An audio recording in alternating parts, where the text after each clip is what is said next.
안녕하세요, 성민식당입니다. 저처럼 집에서 회를 떠서 드시는 분들은 이렇게 멋진 요리사처럼 초밥을 쥐어서 손님에게 대접하고 싶은 그런 마음이 가끔 들 텐데요. 사실 이 초밥쥐기라는 게 굉장히 어렵습니다. 특히나 쥐다 보면 저렇게 손에 밥풀이 난리가 나게 되죠. 자, 오늘은 누구나 숙련된 초밥 요리사처럼 만들어 준다고 하는 아이템에 대해서 소개해 보려고 합니다. 자, 같이 보시죠.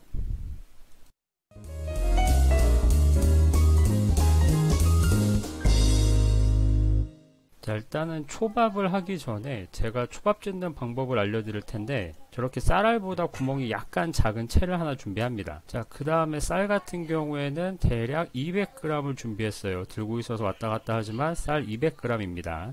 그래서 채 위에다가 쌀을 바로 올려준 다음에 그리고 물을 바로 뿌려주세요. 제가 아까 말씀드린 대로 채가 쌀알보다 약간 작아야 하는 이유는 저렇게 물을 흘려주면 바닥으로 모양이 예쁘지 않은 쌀들이 떨어지게 됩니다. 그럼 결과적으로 일정하고 균일한 모양의 쌀알만 남게 되는 거죠. 이때 박박 씻지 마시고 물만 저렇게 흘려주시면, 자, 바닥을 한번 봤을 때 저렇게 하얗게 모양이 안 예쁜 쌀들이 떨어져 있는 걸 볼 수가 있어요. 자, 저런 것들이 섞여 있게 되면, 자, 보이시죠? 보기에는 화면상으로는 잘 티가 안 나는데 만져보면 깨져 있거나 뭐 4분의 1 조각이거나 이러한 쌀들입니다.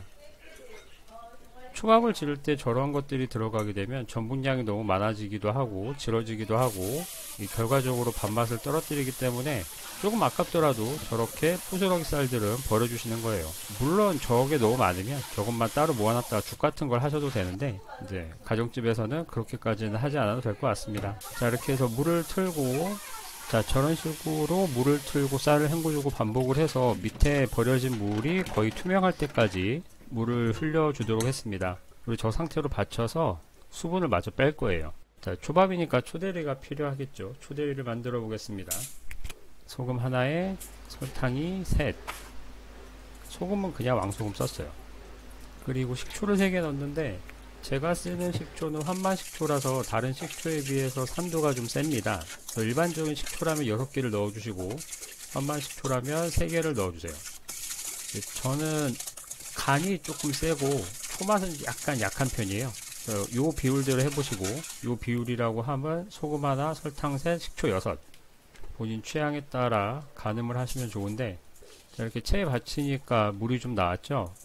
겉에 수분이 살짝 있는 상태에서 밥을 안쳐주도록 할 겁니다.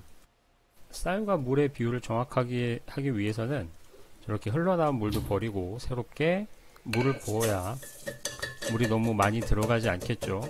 쌀을 남김없이 탈탈탈 털어서 넣어 주시고요. 아까 쌀이 200g 정도 들어갔는데요. 저는 5% 정도 물의 양을 줄입니다. 그러니까 물을 190g을 넣어 줬어요. 건조한 계절에는 조금 더 많이 넣어 주시고, 습기가 많은 상태에서는 조금 덜 넣어 주시는데, 사실 이거는 본인이 몇 번 해봐야 1대1인지 1대1보다 좀 적어야 되는지 감이 오는 것 같습니다. 자, 이제 취사를 눌러줄 건데요. 저희 집 밥솥 같은 경우에는 김초밥 기능이 있기 때문에 김초밥으로 밥을 짓습니다.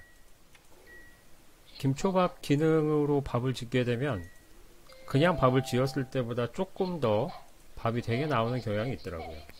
자, 이제 밥이 되면 다시 돌아오도록 하겠습니다.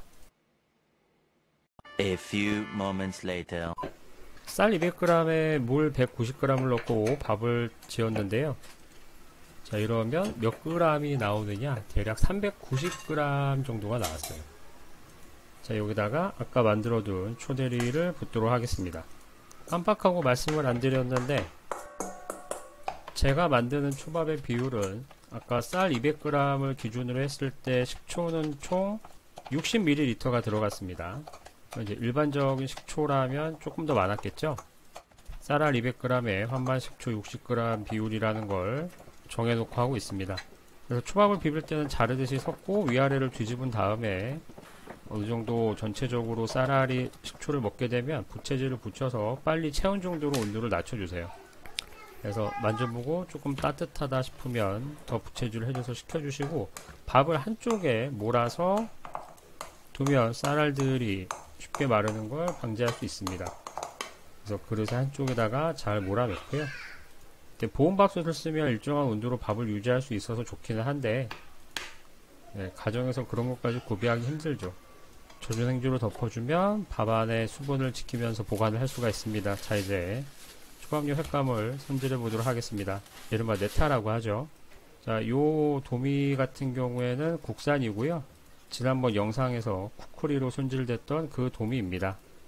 등살과 뱃살을 나눠주시고 지저분한 것들을 제거하고 탈피를 해주시는데, 등살을 재단할 때 가급적 직사각형 모양으로 나와야 초밥용으로 쓸 네타가 일정한 직사각형 모양으로 나옵니다. 일정한 직사각형 모양일 때가 초밥에 올라가는 네타가 균일하게 나와서 그렇게 썰어줬고요. 나무 껍질을 도려내 줬습니다. 자, 이제 네타를 썰어 볼 건데요. 사실 저는 초밥을 처음 준비하면서 이 부분이 제일 힘들었어요. 칼의 각도를 이해하지 못했기 때문인데, 무슨 뜻이냐면 생선을 단순히 수직 방향으로 자르게 되면 저 수직 방향만큼이 초밥의 위쪽을 덮는 네타의 폭이 결정되게 되는 겁니다. 그러니까 너무 얇은 생선이라면 저렇게 대각선으로 칼이 들어가야만 초밥을 감싸줄 수 있는 넓이를 만들어낼 수가 있는 거죠. 만약에 생선이 너무 얇은 경우에는 그대로 자르면 너무 얇아서 밥이 올라갔을 때 볼품이 없겠죠. 그러니까 얇은 생선을 썰 때는 그냥 수직으로 써는 게 아니라 최대한 칼을 눕혀서 길게 대각선으로 잘라 주셔야 밥을 감쌀 수 있을 만큼의 네타의 넓이를 확보할 수가 있는 겁니다. 자, 네타의 지저분한 부분은 살짝씩 잘라서 모양을 잡아주고요. 그 다음에 내가 길게 초밥을 만들고 싶다, 그럴 때는 어떻게 해야 되느냐. 지금 빨간색이 초밥 네타의 길이가 되는 겁니다. 그러니까 만약에 내가 굉장히 길게 초밥 네타를 만들고 싶다 그러면 저렇게 극단적으로 횟감과 수평에 가깝게 썰면 매우 긴 네타를 만들 수가 있겠죠. 자, 하지만 저는 전통적으로 밥만 감쌀 수 있는 정도를 원하기 때문에 저 방향으로 썰 겁니다. 그리고 이제 수직 방향으로 썰면은 어떤 모양이 나오느냐. 자, 바로 두께만큼의 네타의 폭이 나오는 거예요. 초밥을 줄 수 없으니 먹어서 없애겠습니다. 자, 요 정도만 아시면 이제 어떻게 네타를 썰어야 할지 감이 오실 것 같습니다. 저의 유튜브 이름은 성미식당이지만 대부분 아시다시피 저는 그냥 방구석에서 요리하는 야매잖아요. 그래서 저런 별거 아닌 노하우가 의외로 오랜 기간 발목을 잡기도 하더라고요. 그래서 부디 저의 노하우가 다른 분들에게 큰 도움이 됐으면 하는 바람이 있습니다. 사실 제가 유튜브를 하게 된 이유 중에 하나도 제가 혼자 요리를 하면서 알게 됐던 것들을 공유하고자 하는 마음이 컸거든요. 뱃살은 이렇게 썰었는데 뱃살은 모양 잡기가 애매합니다. 그래서 얇은 부위는 저렇게 적당한 사이즈로 자르고, 아무래도 뱃살은 식감이 있기 때문에 저런 식으로 칼집을 넣어줘야만 초밥을 줄 때 모양도 잘 잡히고 먹을 때도 부담스럽지 않아요. 자, 이제 초밥을 주겠습니다. 초밥을 줄 때는 손에다가 물을 적당히 바른 다음에 초밥을 쥐어야 밥알이 달라붙지 않습니다. 물론 아예 안 달라붙는 건 아니고 덜 달라붙습니다. 제가 느끼기에 초밥을 줄 때 가장 어려운 점은 저 손에 달라붙는 밥알인 것 같고, 초밥을 잘 하시는 분일수록 잘 안 달라붙게 빨리 잘 쥐시더라고요. 그래서 일단은 맨손으로 쥐어 봤습니다. 왼손에 네타를 쥐고 와사비를 바른 다음에 밥을 넣고 모양을 잡아요. 그리고 휙하고 돌려서 뒤집은 다음에 다시 모양을 잡아주면 됩니다.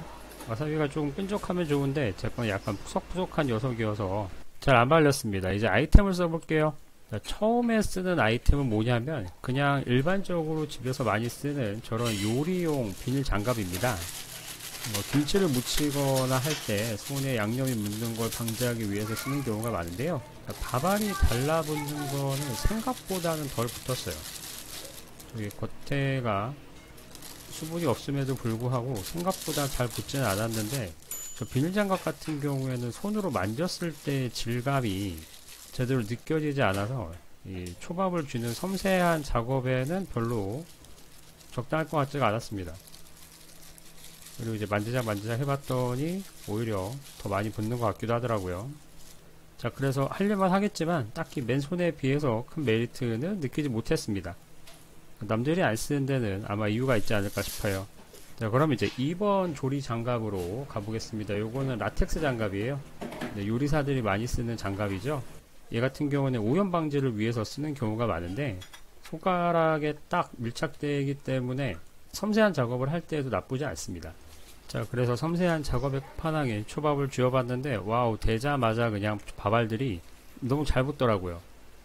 물론 물을 바르면 좀 나아질 수도 있겠지만 그럴 거면 맨손 쓰지 않겠습니까? 그래서 몇 번만 쥐어도 저렇게 밥알이 흥건하게 붙기 때문에 얘는 도저히 초밥용으로 쓸 수 없겠구나 라는 생각이 들었어요. 아무튼 장갑 자체가 밀착력이 있기 때문인 것 같습니다. 자, 이제 대망의 초밥용 장갑을 껴보도록 하겠습니다. 비닐 장갑보다는 조금 더 손에 밀착되는 감이 있고요.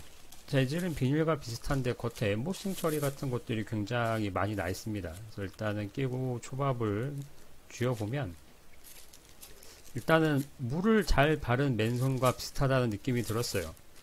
그리고 붙기는 하지만 툭툭 치면 쉽게 떨어집니다. 그래서 저렇게 우악스럽게 밥을 막 주물럭주물럭 해봤는데 맨손으로 했던 거에 비해서는 확실히 덜 붙고요. 그리고 털기만 해도 많이 잘 떨어져요. 좀 붕 뜬 것 같기는 하지만 밀착감이 생각보다 나쁘지는 않았습니다. 그래서 보시게 되면 몇 번만 해도 이제 밥을 주물은 것 치고는 많이 떨어졌죠. 자, 이제 이거를 양손에 껴보고 본격적으로 초밥을 쥐어 보도록 하겠습니다. 자, 이게 어떤 상태냐면 제가 손이 굉장히 건조하고 잘 마르는 편이에요. 특히 이제 술 먹고 초밥을 쥐게 되면 열도 나니까 더 빨리 마르는데 수분을 굉장히 잘 유지한 손의 상태를 그대로 유지해 주는 느낌이었습니다. 나는 어디에 닿아도 밥이 묻거나 하지 않고, 물론 맨손보다는 약간 둔한 감이지만 비닐 장갑에 비해서는 확실히 손의 움직임을 잘 느낄 수가 있었어요. 그래서 보시게 되면 손에 그렇게 많이 붙지 않고 모양도 나쁘지가 않죠. 그리고 딴 걸로도 잘할 수 있는데 괜히 이걸로만 잘하는 거 아니야? 라고 의심하실 수도 있어요. 누가 10,000명도 안 되는 유튜버에게 광고를 하게 하겠습니까? 많은. 그래도 이제 아이템을 리뷰할 때는 좀 공정하게 해야 이게 진짜인가 아닌가 믿을 수 있지 않겠습니까? 그래서 일단은 제가 몇 개 해보다가 진짜로 초보자인 덕이 엄마에게 부탁을 해봤습니다. 자, 만약에 제가 지금 하고 있는 거랑 똑같이 덕이 엄마도 한다면 얘는 실제로 효과가 있는 아이템이라고 볼 수가 있겠죠. 자, 마저 하나 만들어 보고 덕이 엄마에게 초밥을 쥐어 보도록 하겠습니다. 천천히 할 거면 상관이 없을 것 같은데 만약에 급하게 초밥을 쥐어야 할 일이 있다, 그리고 내가 스킬이 좀 부족하다, 그럴 때는 아마 쓰지 않을까 싶은 생각이 들었어요. 자, 덕이 어머니 이리 오십시오. 밥을 동글 잘 봐봐. 물을 이렇게 적당히 발라. 아니, 기다려. 이 정도 바른 다음에 좀 한 번 털어. 너무 많다. 흥건하지 않게 촉촉하기만 하게. 그다음에 밥을 잡아서 공을 만들어.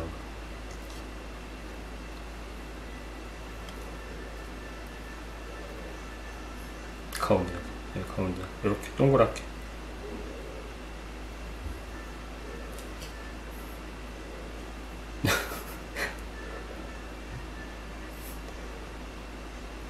일부러 그런 거 아니지? 오케이, 나봐. 하고 손을 닦고 오십시오. 손을 닦고 깨끗하게 말려. 다시. 물 묻혀? 아니, 물 묻히지 말고 그대로 똑같이 할 거야. 초밥국을 좀 크게, 아까 했던 것보다 좀 크게. 안 붙는다. 이건 내가 부른다. 안 붙어. 이거 뭐야?